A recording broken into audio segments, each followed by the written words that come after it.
Hello everyone and welcome to a quick Minecraft tutorial. In today's video I want to show you how to take screenshots in Minecraft and in the second step how to find these screenshots in Minecraft afterwards. This is actually quite simple. First we go into Minecraft, and to take a screenshot I only have to press the F2 key. In the chat we can also see that we have taken a screenshot. But how can I find it now? We have two options for this. If we are currently in the game, I can simply go to the chat by pressing the T key, and now I click on the screenshot date. This will open the screenshot in my default image app. But if you don't want to go into the game because you took the screenshot some time ago, I'll show you the way via Windows. To do this, I first close my game.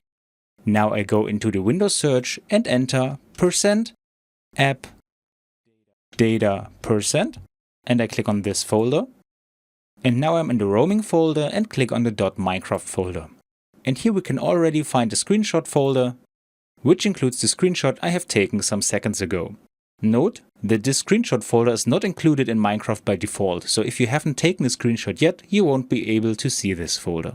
And that's all you need to know. I hope you enjoyed the video and I will see you again in the next tutorial. Until then, your tutorial guy. Bye.